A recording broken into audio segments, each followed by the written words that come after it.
Hello, everyone. Welcome back to another episode of Simplifying Life with Kashira.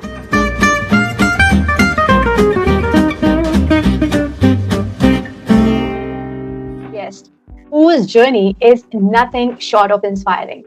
From climbing the corporate ladder to realizing that true fulfillment lies beyond external success. Dino Carella has navigated the highs and lows of life relocation, burnout, separation, personal loss, only to emerge stronger with a deep understanding of inner peace and authenticity. Now he's a consultant, a life coach, and author of The Way of the Wind. Dino helps people connect with themselves, or I should say, reconnect with themselves, and find purpose beyond their thoughts. So, what are we waiting for? Let's dive into his journey of transformation and explore how we too can simplify our lives, embrace true fulfillment. Dino, welcome to the show. Thank you very much. It was a very nice introduction. I'm very happy to be here with you, Kashira. Really excited and looking forward to it. Yes, me too. Me too. So, Dino, you had an impressive corporate career. So I did some digging into your LinkedIn profile and I came across a lot of interesting aspects of you and your personality. So I'll try and touch a couple of them in bits and pieces here. And I read about your corporate career that you rose from a temp position to a regional director, a board member. What was the turning point that made you step away and redefine success for yourself? Well, it was actually burnout. Burnout was my turning point, and burnout is to basically summarize a number of challenges I was facing when I was about 40. And so, as you said, I separated during that time. My father died. So, to cut a long story short, I had a very difficult time of my life.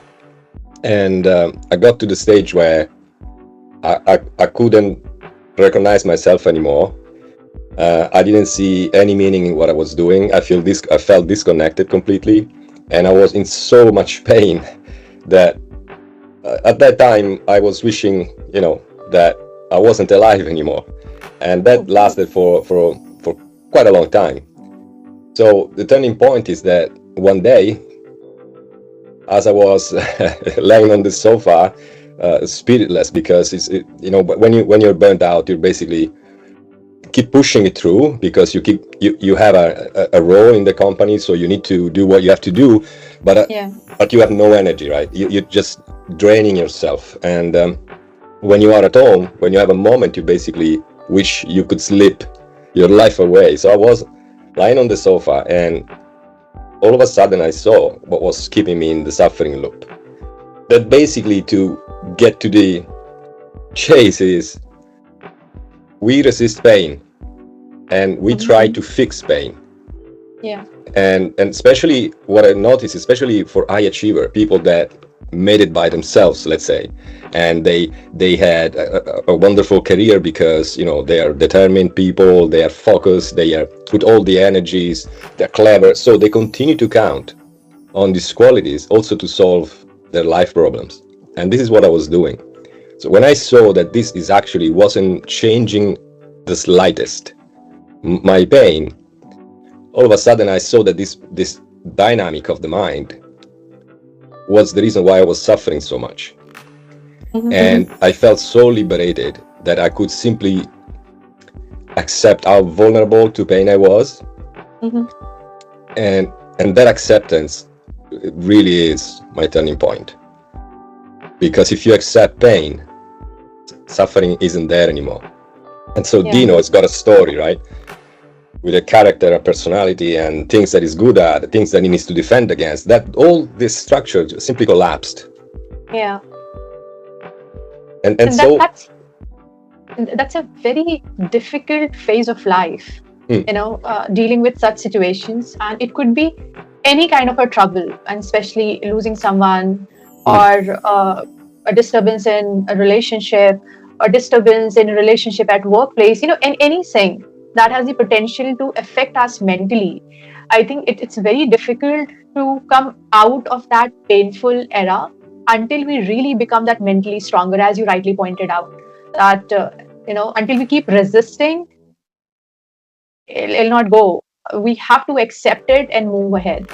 Yes. It's really powerful. Yes. And it is not that we need to try and do it. Yeah. Because really it seems like a game of words, of language, but the reality is, until there is someone inside your head that thinks he needs to do this or do that, he needs to improve the situation, the situation won't change, because it's still counting on the same effort, mental effort, to come out of the situation. Yeah. So when sometimes you might have seen that in my post, I basically say that we don't need a stronger mindset, a better mindset. We need to be free from any set. Yeah, I love that. So that's real freedom, because there is no mind to defend. Yeah. Or to affirm. Yeah. It's nothing to do, really. Yeah, absolutely. You mentioned, I am not my thoughts. Yeah. So how this realization transformed your mindset? Like, what is this context? Yeah, that is exactly when I was, remember when I said, when I was laying on the sofa, and I could see clearly, this is what I could see clearly, that there was this stream of thoughts crossing my mind, and the more I was following them, identifying with them, and the more the suffering was going. When I saw these thoughts simply as the way the mind, my psyche, my ego resisted to the situation, and the more suffering was there, and I saw that it's like a ghost, right? So our thoughts, the way I like to picture it, is like a ghost, and so I have an image of myself, and this image is a programming, and this programming reacts immediately to any stimuli in life, as if it was an entity, a real entity, so like a ghost. So, but you can't ask the ghost to lift a book or even a feather or anything. It can't do anything. So all these thoughts were simply doing nothing with the reality of the pain. So that was the moment when I saw that these are thoughts, but that was not me. Yeah. Before, I was a very cynical person, and I would criticize all this stuff I'm talking about right now, and I would basically judge it as, some kind of philosophy or belief system that people wants to get attached to have some kind of emotional consolation, right? So you have problems, so you want to believe in something so that your attention goes into something you don't know, but you need to believe, right? So I was very cynical about this stuff, but then it happened spontaneously, and then I started to learn more, read books, and so I read about this non-duality. I didn't know it was called non-duality, to be honest. And one of the masters that I was following was Krishnamurti. I was listening to what Krishnamurti was saying, and everything was like he was putting words to what I realized. Yeah. And so I started more and more to hear these people, until I'm not listening to anything or reading this kind of stuff anymore, because it's your reality, it's our reality, it's who we are. Yeah. So that was the moment of realization, and that's the difficulties of explaining how to, on LinkedIn, everybody wants to know how to do stuff. Okay, you're saying we can end up suffering, right? And so how do I do it? To me, that's exactly the moment where you distance yourself from the solution, because you're trying to put your mind at work in order to fix a problem, as if life is a problem to be fixed. It is an experience to be lived. This is what we can't get. We're so used to use our mind to do anything, that even on, all this psychological thing, it's thought pretending they can actually have power and control over the emotion you fear the most, isn't it? Absolutely. Yeah, that's so true. When a person is going through a transformative journey, things happen, and then we understand, we become more aware of our surroundings, more aware of our thought process, more aware of what is right, what is wrong. But at the same time, for people, if you actually have to say, what is that step that you would have taken to heal, or what people can do to heal when they are going through such burnouts in their life? Basically, they can do this experiment. Today I wrote a post about this. Treat it Okay. as an experiment, I would say to people. Okay, Uh-huh. nothing to believe in, just to be curious about it. So you want to end up suffering and you want to know how to do it. So let's say that you start with this experiment where you establish that if you want to end suffering, you know that suffering is self-inflicted. That's the axioma for the start of the experiment. So you forget where this is coming from, why you feel the way you feel, how long ago it happened, the trauma you had, why they inflicted to you, or anything that has to do with why you're feeling this way. You're simply feeling this way today. So today you're suffering. So all you want to do is to see where the suffering is coming from without looking outside. You won't blame your wife or your husband. You won't blame your fathers or your mother, siblings, friend. You won't blame the circumstances, because in this experiment, all you want to do is to see where suffering comes from within. So what do you do then? The process called self-inquiry or meditation. Because meditation, to me, Kashira, to me, is not a technique that you use to reach certain emotion, a better feeling. That could be a nice thing to do as a painkiller. We all need painkillers from time to time, right? So I have an headache, I'll take a painkiller, but I know I'm not fixing the root cause. So meditation is when you're actually inactive, completely inactive. So it's self-inquiry, because in order to inquire, you need to observe. So in the experiment, I would suggest is notice your thoughts pattern, recurring thought patterns, and notice what is the emotion that really you fear the most, the one that you really don't want to feel. You want to stay away from it at all costs. Maybe humiliation or sense of not being worthy, whatever it is. Notice it. And notice also how your mind reacts in justifying or saying what needs to be done, what needs to happen. Notice everything. And keep doing it. All you have to do is just notice it. And when you are actually in trouble is the best time to do self-inquiry. When you're actually in pain is the best time to do self-inquiry, because you can actually watch even better with the experiential feeling of what you're feeling right now. And so it's a live experiment. And so you see all these thoughts coming and going, and then you can see if these thoughts you have intentionally generated or are uninvited and simply crossing your mind. The thing is that we think that we are the ones generating thoughts. And this self-inquiry unveils the truth of it, that we are not. Because when you observe, no, we think we are the thinkers, but we aren't. The mind is programmed. Like when you sleep, when you go to sleep, Kashira, and you have a dream, you're actually lying on the bed, under the blanket, still, and yet there is an adventure going on, or maybe there is an experience that you're living, and your body feels it. Your body feels it like it is real. Yeah, exactly. Right? And so the body doesn't recognize that whether it's the truth or it's imagination. And you haven't done anything to intentionally trigger that dream, did you? It simply happened. The mind moves. Exactly the same when you're awake. But a millisecond after a thought crosses your mind, you give your attention to the thought. And then you say, look what I've been thinking. Look what I'm thinking. Yeah. So you become your thoughts. You identify with your thoughts and you lose awareness. The mind does it. It is not you triggering these thoughts. It's just that you think you do, but you don't. Just look at your day, your normal day, all the things that you do and all the thoughts that cross your mind.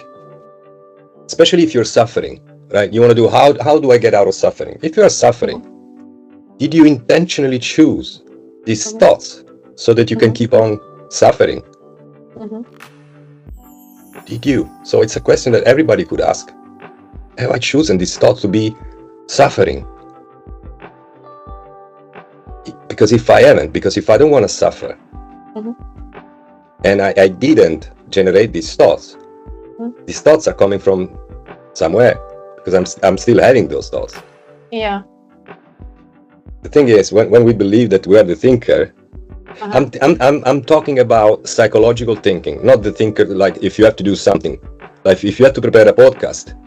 Yeah. You got to think it through, you got to organize, you're going to plan, you have a job, you need to build a bridge, or you need to code a system, something. Unless you're able to think, you're competent, and all these things, you can't function in society, right? But I'm thinking about the psychological thinking. Okay. So are we talking about the feelings that we get when we are hurt or we are upset? So those kind of thoughts.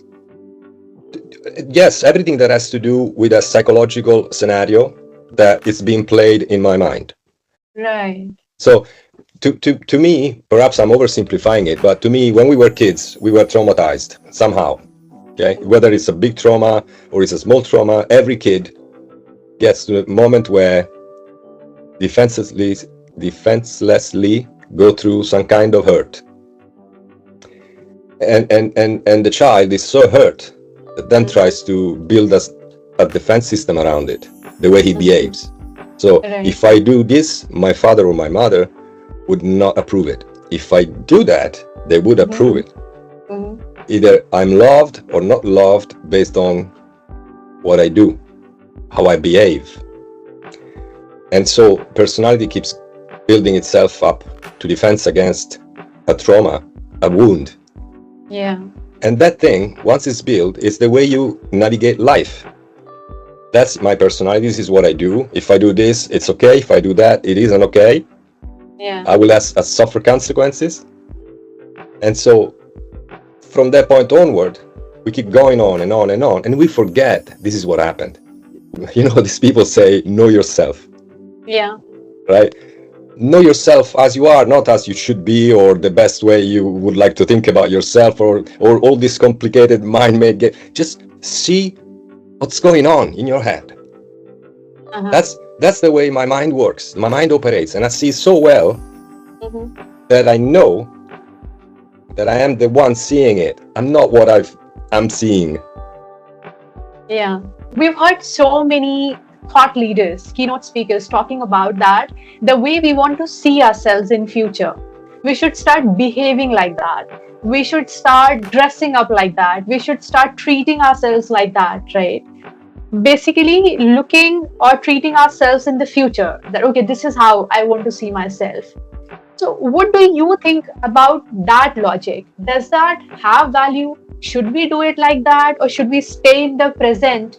Everyone should answer that question for themselves, because whatever you feel most attracted to, whether it is live the present now or build up, visualize your future, better yourself and dress up like that, like everything you said, whatever you feel more attracted to, you've got to exhaust it. You've got to go through that. You've got to live it. So everyone have their own answer. My answer is that is still a mind-made game. It is not awareness resting in itself. Even that, whatever is mind-made, like, okay, now I'm going to think I will become a CEO. And so I will dress like a CEO, I will behave like that, I will work hard. That's fine, there's nothing wrong with it. Because if this is what attracts you the most, it's because a lesson must come from it. So go through it. Live your life, enjoy it. The thing is that when you realize that simply you are awareness, and there is no more you, simply there is awareness. There is no need for outer goal. Life, it's the goal in itself. Well, that's quite a beautiful and a powerful line that you've just said, Dino, that life is a beautiful goal in itself. But how many of us think of it like this? No, I think we all, have those external goals that I want to be this, I want to be that, I want to earn this much of money, title. I know so many people these days are really finding it difficult to navigate through the life. To high pressure at work or pressure in life, pressure of everything. Everybody wants some kind of a miracle to happen, and that they become financially stable and they have a big house, they have a good family, they're able to look after their family. But to reach to that stage, it takes a lot of efforts, and people get scared of that. Sometimes it's difficult to see through that darkness that, okay, what will happen? I don't know how it is out there in Rome, but here in India, a lot of people are living on rent. Okay, just giving you a different analogy, a lot of people are living on rented properties. Every tenant, they have their dream that one day they'll have their own house, right? And that aspiration and that journey, when they're not able to see that, oh, nothing is working out, the salary they're earning is hand to mouth, that kills people. There's no life in it. There's something missing. Some people are really blessed that they have good friend circle, so they're able to maybe on Saturday, Sunday just went out, chill and stuff. A lot of people do not have even that. Yes. How do you see this thing? Because, as you just said, that life itself is a goal. For example, I wake up every day and I just want to make my life better. I just want to live happy every other day. It's such a big goal to have because it's not easy. Yeah, there is a lot of conditioning. Our society is basically ruled by money. Yes. So if you have money, you can have whatever you want. If you don't, you can struggle to survive, even to buy food or have a shelter. So, and there is a part of it is it's fine because that's the way we built our society. So we need to have an economy, as an economic system going on, so that people work, gets their own food and stuff. But the thing is, it became so connected to your sense of worthiness that, like everything today in corporate world, is all about efficiency, right? Effectiveness, efficiency. So everything you do, the company itself is a mean to an end. Yeah. Right? So it's a way to make money. And people that works in the company are cogs, are mean to the same end. So because we think of ourselves as mean to an end, unless that end materialize, we see ourselves meaningless. Yeah. So we are so conditioned about this process of being here to serve the economy or the dreams of becoming this and that, that we can't see the beauty of simply being at ease with yourself.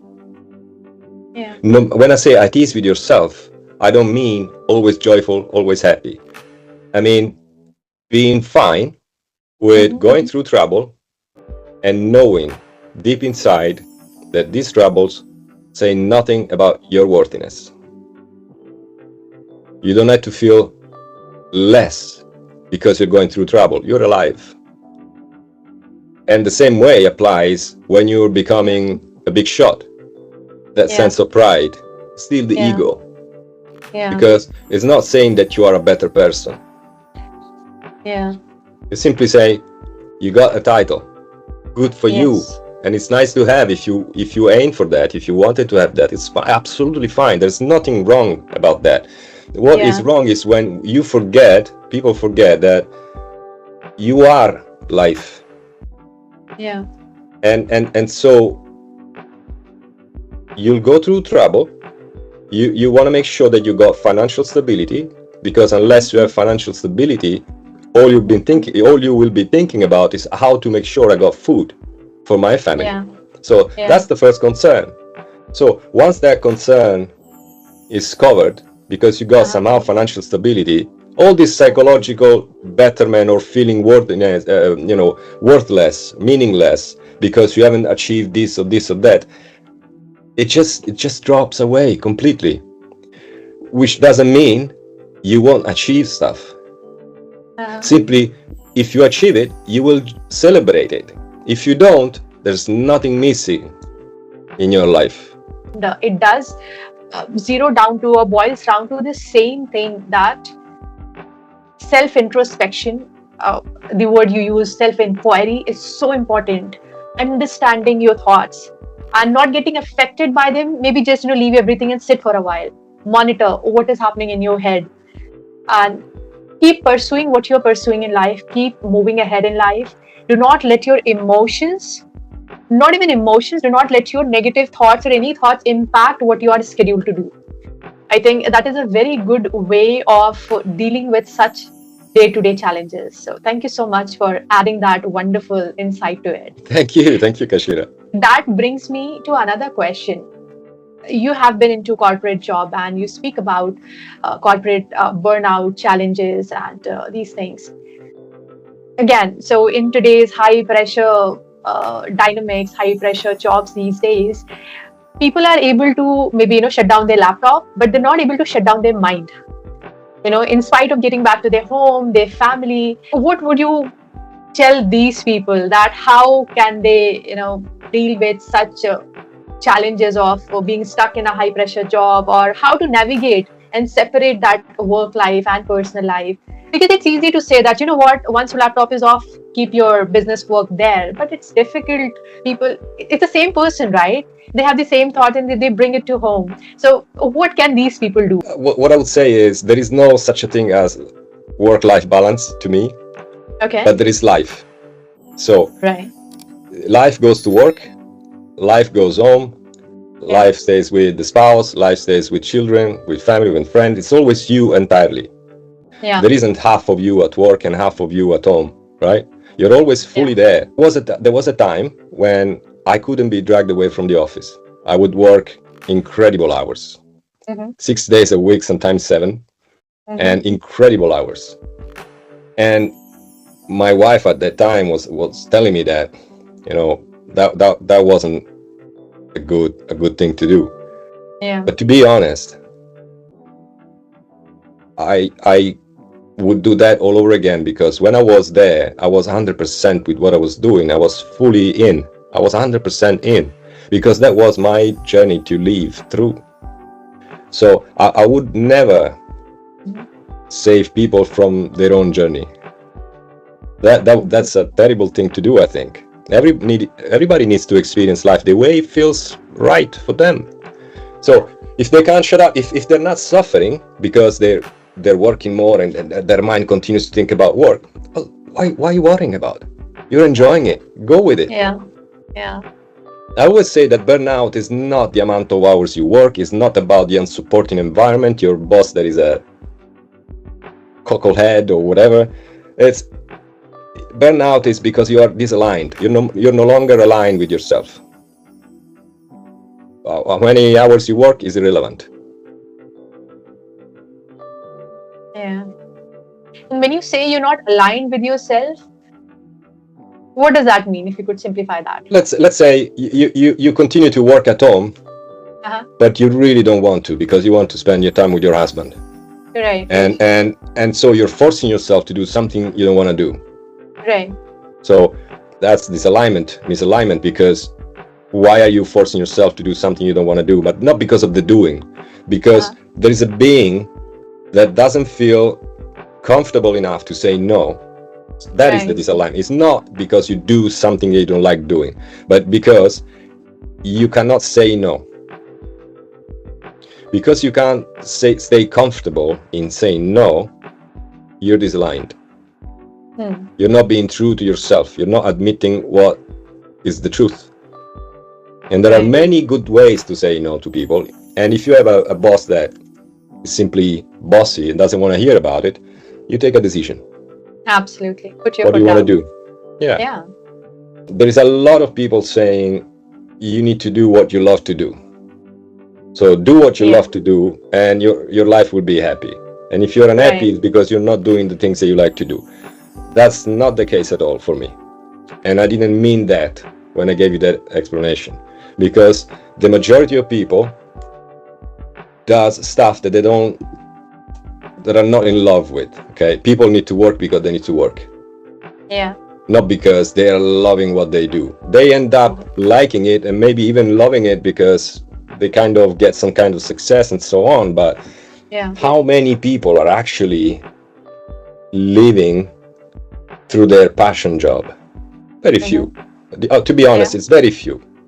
Okay, and if you count the 8 billion people, so what do we do with, let's say 1 billion people are happy, are doing what they like? What do we do with the rest of the population, like the 7 billion people?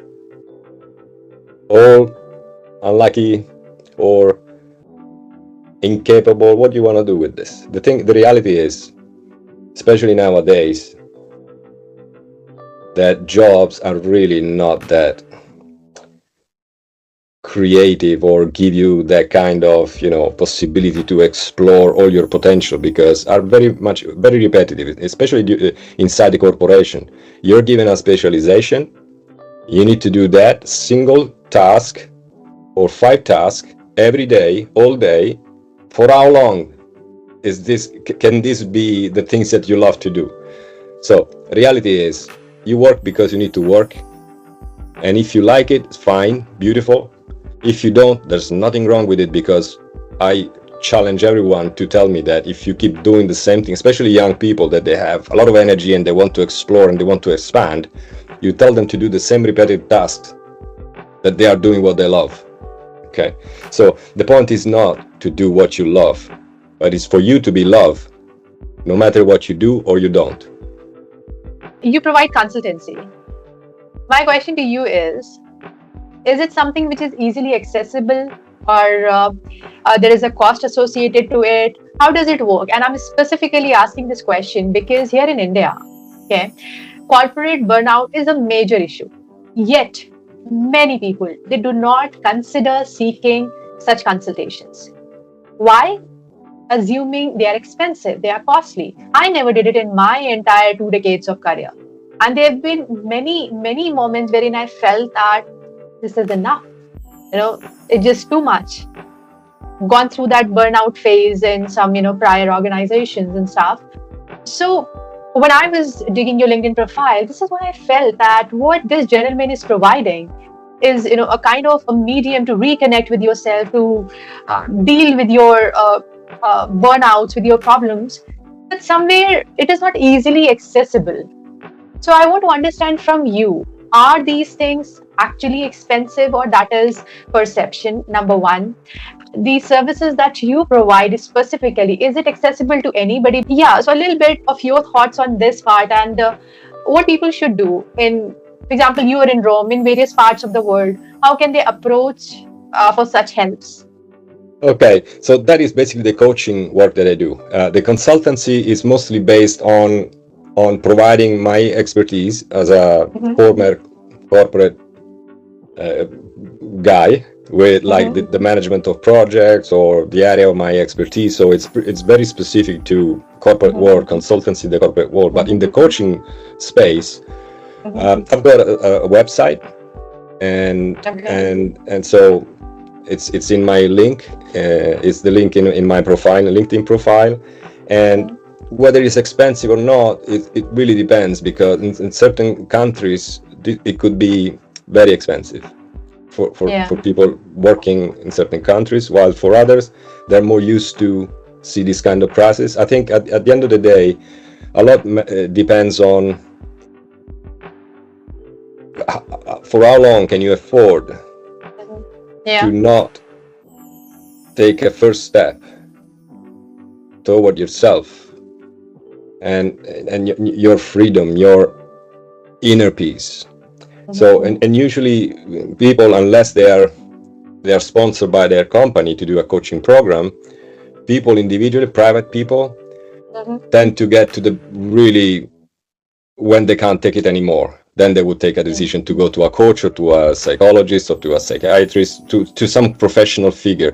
But usually private people would really need to go down before they take this decision. I think more than money is the perception that this gives about themselves. Nobody wants to hear other people telling them what to do. and because this is what they think a coach would do. The reality is, it is not for me at least. I'm not gonna save anybody. I'm not gonna tell anybody what to do based on my experience of life. My experience is my experience. Yeah.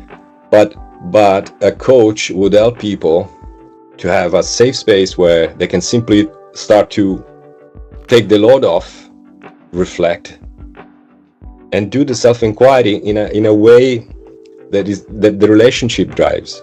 So the moment you start talking, and the coach respond to you, you start hearing yourself, and maybe the coach is able to move the conversation. It's not move the conversation, but the way it points you to your trigger point, to the points where you resist something, until you actually see it for yourself. Yeah. So then it becomes really empowering, because you don't give a solution. You help the guy, if that's the right word. You help the guy, the client, to find their own strength, their own resources, their own solutions. That is what is empowering, because they did it. So it's more a perception of, well, if I ask for help, what is he gonna say about me if I ask for help? Yeah. Fear of judgment. Yeah. So, and that's why people tend to wait, that they are desperate, before they do what they would call a desperate action, calling for help. Yeah, I know. Yeah. Yeah, and that actually brings me to a thought. I have seen many corporates. They appoint such coaches and people who can counsel their employees, whosoever are going through some mental trauma or a burnout or any such things. But one common thing is that employees hesitate in going to company-sponsored coaches or counselors, because they can never 100% confide in that person. What if this person is going and telling the organization whatsoever, they made you sign that, okay, this will be kept confidential? There's always that fear, and because of which a lot of employees, they do not approach company sponsored coach and counselors. So that is another perception or another challenge that people are not able to cross that definitely barrier. It is a challenge. I never thought about it, to be honest, Kashira. So that actually you're saying that some employees feel like not trusting the reason why they're being coached. Maybe there's a way for the senior management to control them, or to decide who would get a better career and who maybe not. I never thought about that. And if that's the case, it's a really sad thing. If the company do this for that reason, it's a sad thing. Yeah. Or maybe it's just a trust issue that employee have. Yeah. But trust in themselves, not in the company. Because if you're comfortable with yourself, how other people use your trust is their problem, not yours, right? Yeah. But still, I think to be able to share such personal level of information, because when you sit with such coaches or counselors, you have to be real. Otherwise, there's no point in sitting with them. You're just wasting your time and money and their time and money. You have to be real. And if you're not able to have that trust, there's no point. No, exactly. So, I agree. Yeah, that matters a lot. All right. So, Dino, thank you so much. I really love this conversation. You just brought some interesting pieces and elements to this conversation. Something I didn't even think that this way our conversation will get routed. So really appreciate that. Truly grateful. Just one final question to you. If there is one piece of wisdom you want listeners to take away from this conversation, what would that be? Just need to accept the way they are, all the trouble they're going through. It's life to be lived. Yeah. So live your life. Simply live your life. There's nothing missing from you or in you. That's Absolutely. Yeah. All right. Live your life. That is the biggest mantra. And one takeaway that I have noted in my diary, I had to pick my diary and write that, wherein you said that life itself is a goal. I'm going to keep this line with me. This is really powerful. And to conclude it from my side, I would say, when you look at every word in this sentence, that life itself is a goal, it just comes across as such a powerful statement.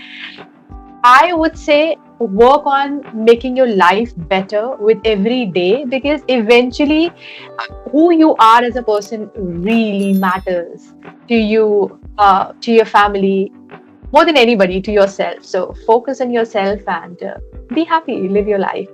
Thank you so much, Absolutely. everyone. Dino, thank you so much. Thank you so Thank you. much. Thank you, Kashira. Thank you.